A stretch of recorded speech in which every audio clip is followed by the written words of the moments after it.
बिहार के दो चर्चित जिला सीवान और गोपालगंज का बाहुबली परिवार इन दिनों कानूनी जाल में फंसा हुआ है।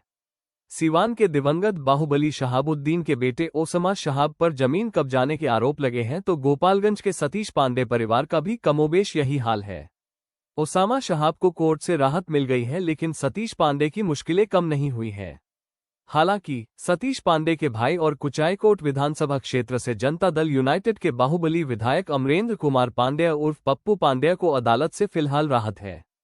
भूमाफियाओं को संरक्षण देने और रंगदारी से जुड़े एक चर्चित मामले में विधायक की गिरफ्तारी पर कोर्ट ने रोक बरकरार रखी है।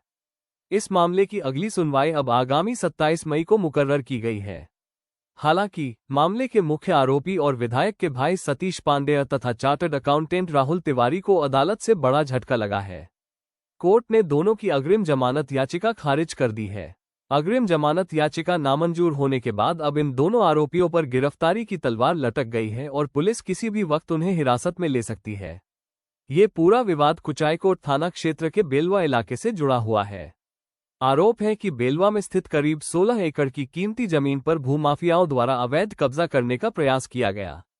इस जमीन विवाद में न सिर्फ जबरन जमीन हड़पने की कोशिश की गई, बल्कि विरोध करने पर पीड़ितों को जान से मारने की धमकी भी दी गई। पुलिस जांच और दर्ज प्राथमिकी के अनुसार विधायक पप्पू पांड्या पर भूमाफियाओं को सीधे तौर पर संरक्षण देने और अपने प्रभाव का इस्तेमाल करने का गंभीर आरोप है। वहीं सतीश पांडे और सीए राहुल तिवारी पर जमीन की हेराफेरी, धमकी और अवैध कब्जे की साजिश में मुख्य भूमिका निभाने का आरोप लगाया गया है। इस हाई प्रोफाइल मामले को लेकर पूरे जिले के राजनीतिक और प्रशासनिक गलियारों में सरगर्मी तेज हो गई है। जहां पुलिस आरोपियों की गिरफ्तारी के लिए दबाव बना रही है, वहीं विधायक खेमा कानूनी दांव पेंच के जरिए राहत पाने की कोशिश में जुटा हुआ है। अब सबकी नजरें 27 मई को होने वाली अगली सुनवाई पर टिकी हैं, जहां कोर्ट विधायक की गिरफ्तारी पर लगी रोक को आगे बढ़ाने या हटाने पर फैसला सुना सकता है। स्थानीय पुलिस भी अदालत के अगले रुख को देखते हुए अपनी आगे की रणनीति तैयार कर रही है।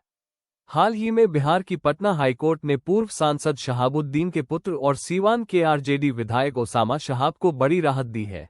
कोर्ट ने फिलहाल उनके विरुद्ध किसी भी दंडात्मक कार्रवाई पर रोक लगा दी है। साथ ही राज्य सरकार को मामले की केस डायरी प्रस्तुत करने का निर्देश दिया गया है।